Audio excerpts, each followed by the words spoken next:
Fragile Existence is the upcoming sci-fi RTS which has a theme of survival knitted into its gameplay as your ragtag fleet of warships and transports carries the only humans left after an alien armada destroyed Earth and its colonies. If this sounds familiar, that is because it is a story similar to Battlestar Galactica, and it is not something the developer shies away from, but embraces and even expands on, as in this game you can drop your constructors with supplies on terrestrial planets and build bases from which to resupply your resource-hungry fleet with fuel and raw materials. We can all agree that a game on two different levels, space and ground-based, is a huge undertaking, and it is no wonder it has taken this lone indie developer years to get to this point. The feature which took my breath away in this game is the seamless transition from the space tactical layer to the planet's surface below. The latest development update gave us a much more detailed look at how your fleet travels through the galaxy, as well as between different planets of any solar system it enters.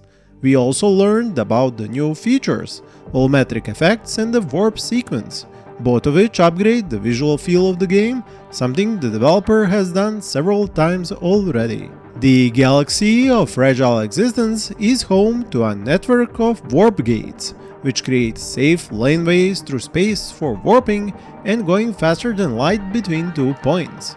Warp travel without gates is also possible, but more hazardous. These gates will also help create more unique playthroughs, as you will not be able to follow the same path and use the exact same warp gates when you start a new game.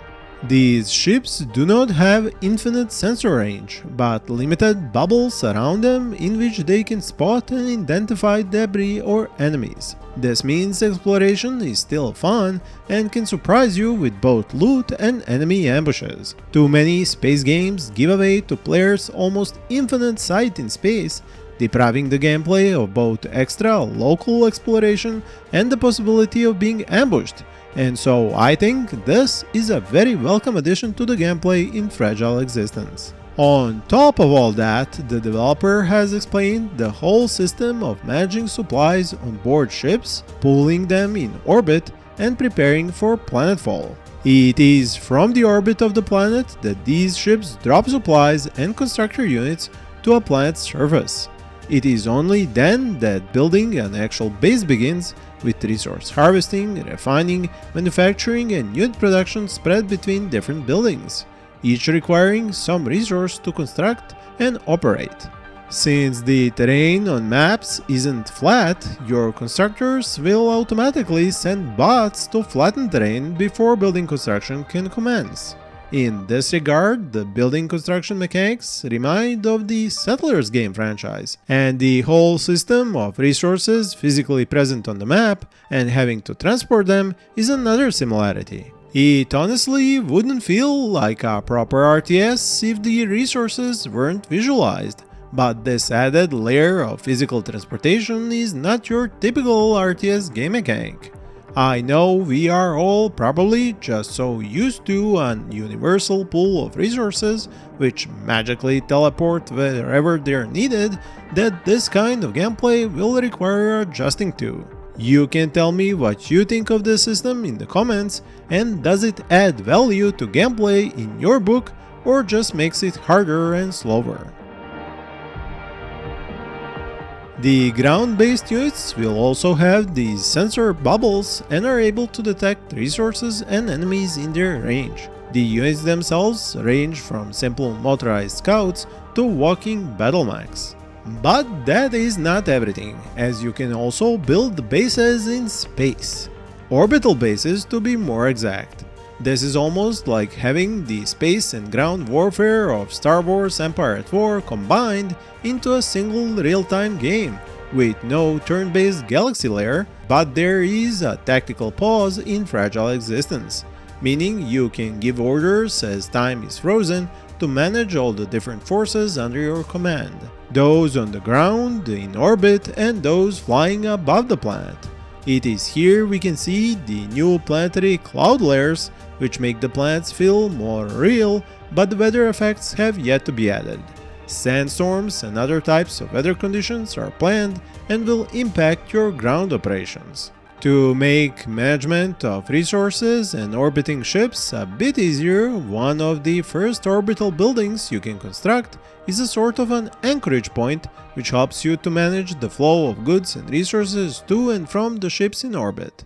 These ships mostly glide above the planet's atmosphere but can be sent out to other planets in each solar system.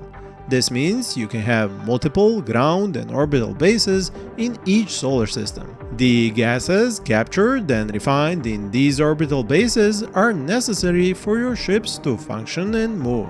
Every new base you construct, be it on the ground or in orbit, becomes a separate staging area onto which all new buildings are connected to and can be under a command of a leader character, which is a person specialized in some field, like engineering, science, medicine, piloting, ground combat, or naval operations.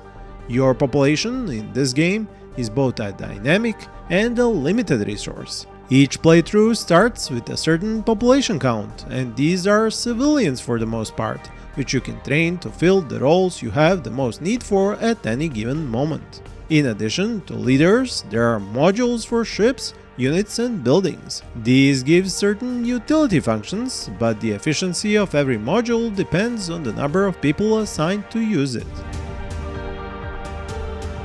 Considering this is a galaxy-wide game, these ground and orbital bases are not permanent, but as I mentioned before, temporary with the objective of resupplying your fleet. This fleet you take to other systems and continuously run from your would-be exterminators until you piece together enough tech to turn around and make a final stand. Most planets you visit have hidden scientific marvels, which if you can discover and research using your personnel, yield important technologies which will help you face your antagonists at the end of this journey. I should note that ships can bombard ground-based units, but those can launch assaults on the fleet in orbit, so it is not like shooting fish in a barrel for these spaceships. We have yet to see more space and ground combat, and you can bet I will make a new video once that is shown.